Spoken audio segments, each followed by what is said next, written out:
Why chair workouts after 60? Over 60 million adults above 60 spend more than 8 hours a day sitting, and that long sitting time often turns into stiff joints, weak legs, and higher fall risk. This is important because after about age 65, losing even 5% of leg strength can make climbing 10 stairs or getting out of a low sofa much harder. So using a chair as exercise equipment turns sitting time into safe movement.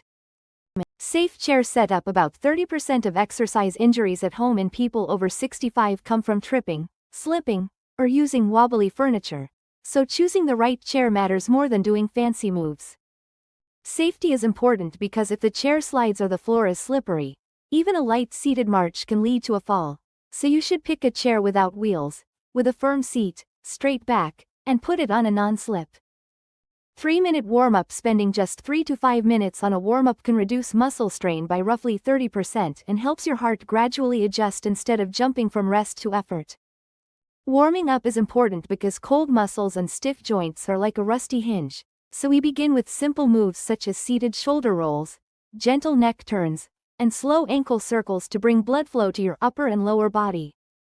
Seated march cardio. Even 5 minutes of light chair marching can raise your heart rate by 10 to 20 beats per minute and improve circulation without putting pressure on hips, knees, or ankles.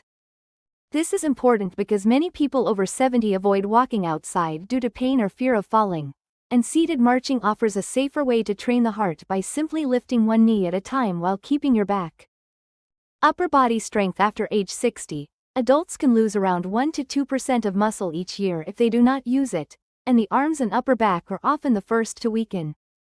This matters because weaker shoulders and arms make daily tasks like lifting a 2-kilogram grocery bag, reaching into high cupboards, or using a walking aid more tiring, so seated strength work helps you keep independence without straining your spine.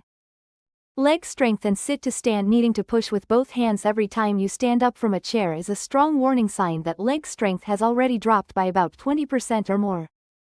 Strengthening your thighs and hips is crucial because they are your main brakes and engines for walking, climbing 10 steps, and preventing falls, and using the chair as support lets you safely practice without fear. You can do seated? Interactive quiz. Right now I want to ask you one simple question. If you sit on your chair and lift one foot slightly off the floor, can you keep your balance comfortably for at least 10 seconds without gripping the chair tightly? This quick balance check is important because it tells you whether you should keep both feet down during some exercises or if you are ready for slightly more challenging moves. Notice. Quiz explanation and modifications. If you could not hold one foot up for 10 seconds, it simply means your balance and hip strength need more support right now, so you should keep both feet on the floor and use slower, smaller movements.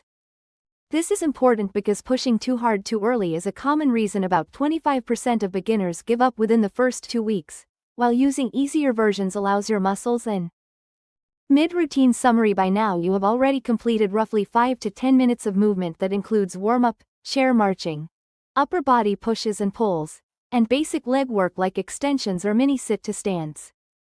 This matters because research shows that even 10 minutes of light to moderate activity, done 5 days a week, can improve blood pressure and energy levels in adults over 65, especially when it includes FAQ seniors chair workout. Many people over 70 ask whether slight knee or back discomfort means they should stop chair exercise, and the basic rule is that mild muscle effort that eases within about 24 hours is normal, but sharp or growing joint pain is a signal to modify or pause. This is important because ignoring warning signs can turn a small issue into a 6-week setback, so you should reduce the range of motion. Final checklist and call to action. Over the next 7 days, following a simple chair workout checklist can make it much easier to build a routine you actually keep, instead of another plan that fades after 2 tries.